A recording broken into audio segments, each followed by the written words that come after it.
Let me take you into a courtroom where the badge means everything. Unless you're wearing the wrong skin. A decorated Navy SEAL, wrongly accused by an ICE officer with a grudge, sits silently as the system prepares to crush her.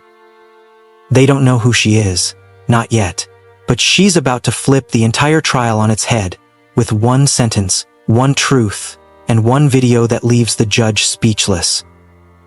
This isn't just a fight for innocence, it's a war for identity, dignity, and who gets to be heard. Ready? Then, don't blink, because it starts now. The courtroom in El Paso's U.S. District Court buzzed with a quiet, cold tension. Overhead, fluorescent lights flickered faintly, casting a sterile glow across the polished wood benches. A handful of reporters, mostly from local Latin media outlets, hunched over notepads, waiting for the ICE hearing to begin. No one spoke. The only sound was the echo of shoes on tile. Sharp, deliberate, final. Luciana Vega walked in alone. She wore a plain white blouse tucked into dark slacks.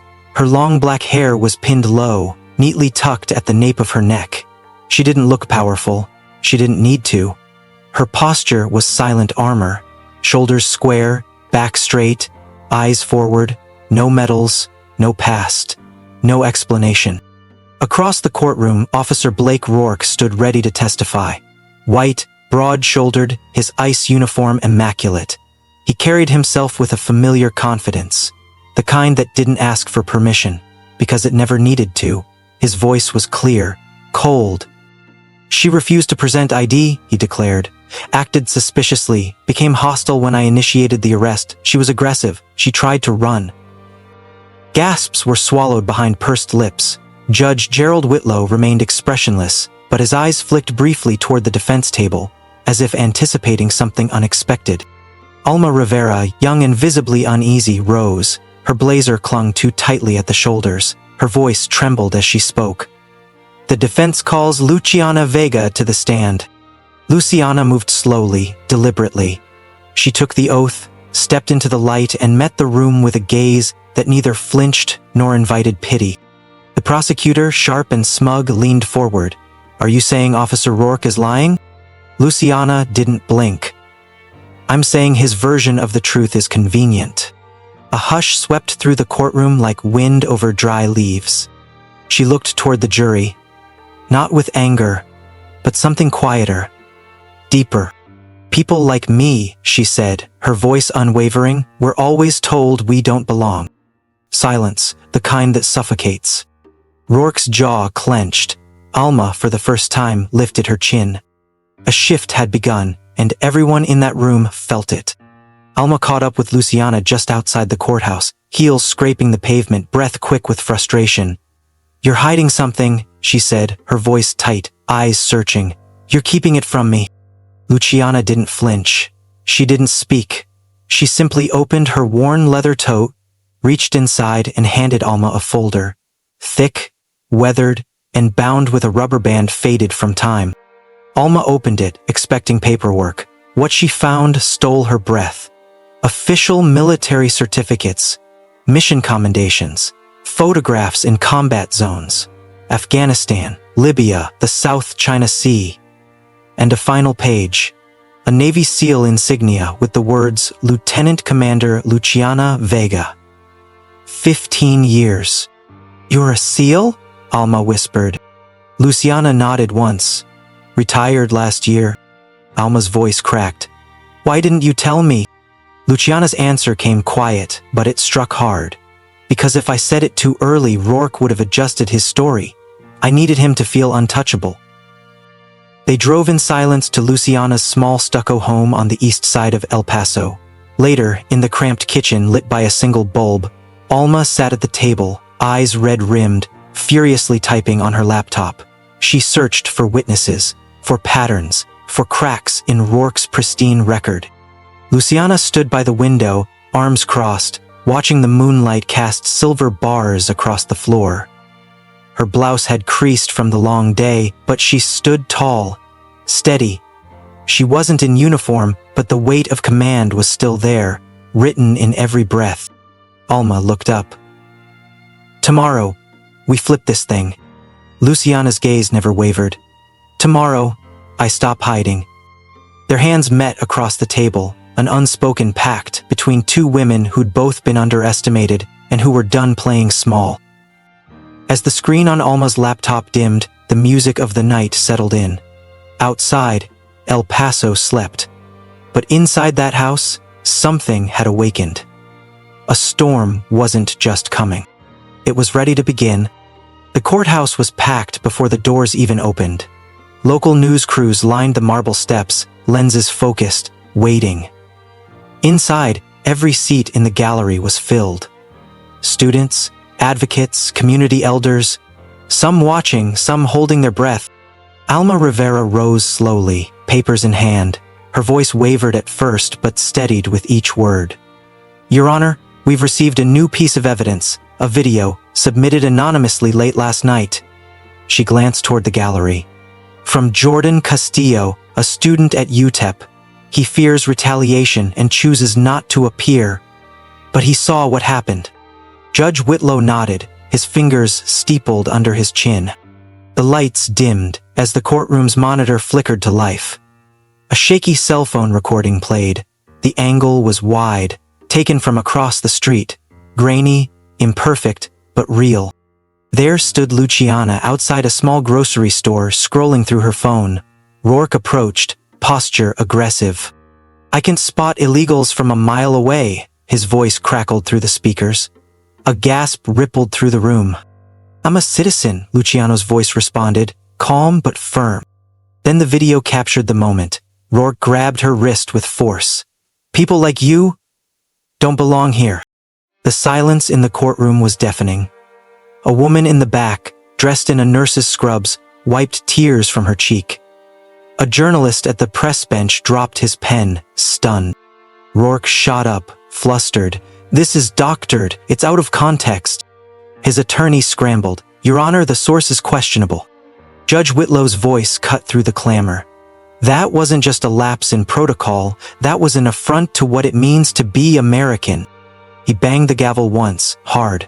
"Proceed, Miss Rivera. We're not done here." Phones lit up. Hashtags exploded online. People like you surged within minutes. The press whispered, tapping at screens, already drafting headlines. Luciana and Alma exchanged a glance. No words needed. The trial had just become something bigger. Now, it wasn't just her word against his. It was one system being held accountable by truth itself. "Your Honor, the defense calls Luciana Vega to the stand." Alma's voice was calm now, measured, steady. A hush fell across the courtroom as Luciana rose. She walked with purpose, her dark hair pulled neatly back, her expression unreadable but clear. She didn't carry a title. She didn't wear a uniform. But when she stood behind the witness stand, the room shifted. Luciana's voice was low, but every syllable landed with precision. "I've bled for this country, in deserts and mountains no one dares to name a beat. I've pulled comrades out of burning wrecks, led missions that saved lives you'll never hear about, and I did it all wearing the stars and stripes." She paused, letting the words hang. The courtroom was frozen. Even the creak of leather chairs had gone still. A man in the back, elderly and wearing a Korean War vet cap, removed it and placed it gently over his heart. Luciana's tone softened, but her resolve only grew. "But none of that mattered, not when I stood outside that store, in my own city, in my own skin." She looked across the courtroom, letting the silence do its work before she spoke again. "Justice shouldn't need a badge or a title, it should listen." A woman in the jury box dabbed at her eyes with a tissue. Alma sat frozen, lips slightly parted, tears threatening to break through. Judge Whitlow cleared his throat, voice cracked with emotion. "This court is adjourned until tomorrow morning." He struck the gavel once, but didn't leave the bench. He simply stared at Luciana, as if seeing her clearly for the first time. Then he turned away slowly, his grip on the edge of the bench just a little tighter than before. As the courtroom emptied, Alma leaned in, whispering under her breath, "You just changed everything." Luciana didn't answer. Her eyes dropped to her hands, hands that had once carried a rifle into war, now laying flat on oak, still, yet powerful enough to shake the pillars of justice. without making a sound.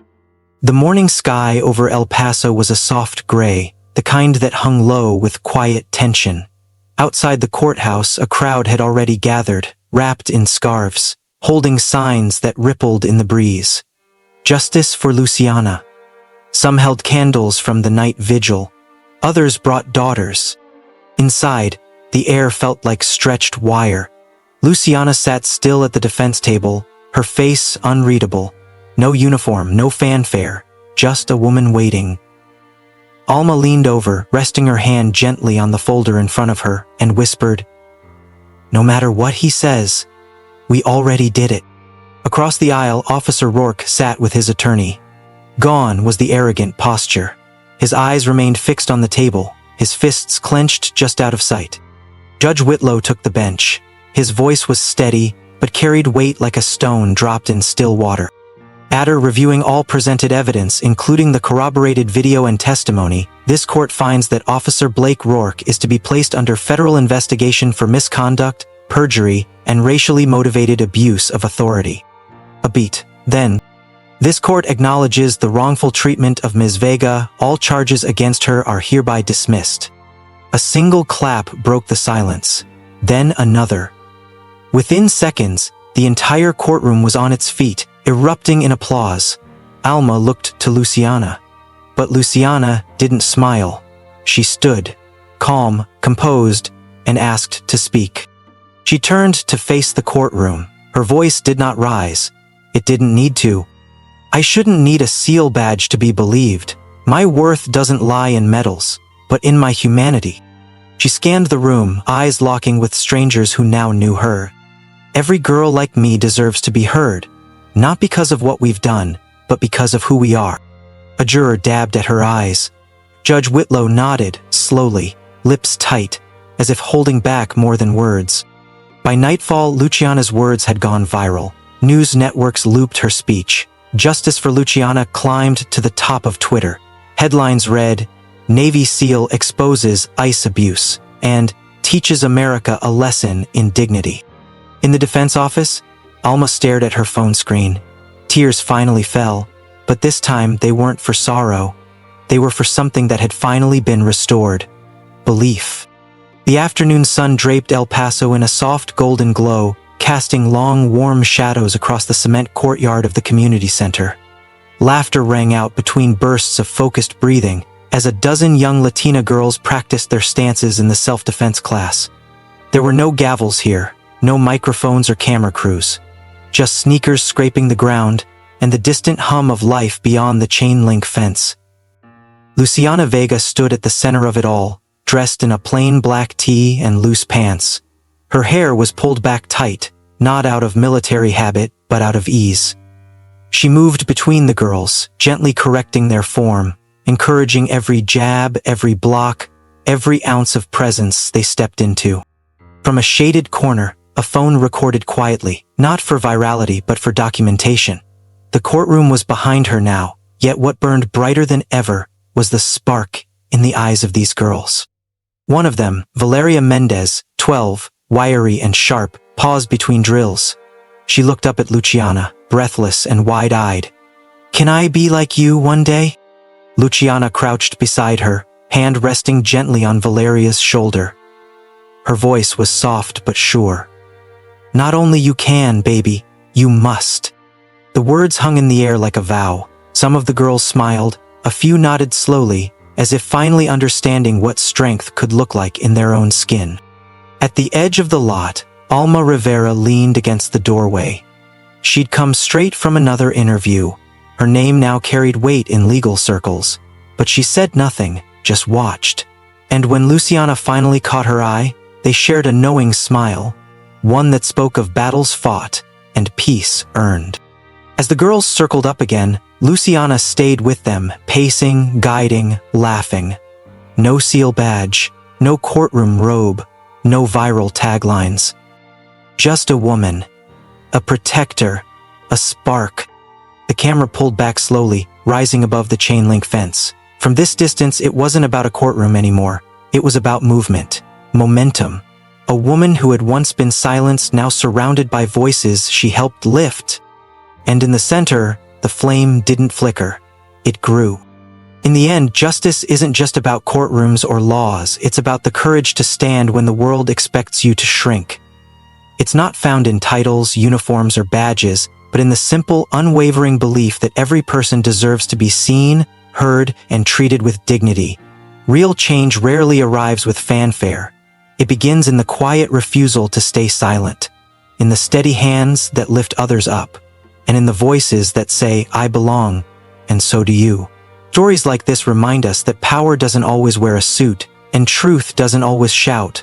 Sometimes it simply shows up, stands its ground, and lets the silence speak. If this journey resonated with you, if it stirred something real, let us know. Share your thoughts in the comments, subscribe to our channel, and pass this story on. Because justice only lives when people like you help keep it alive.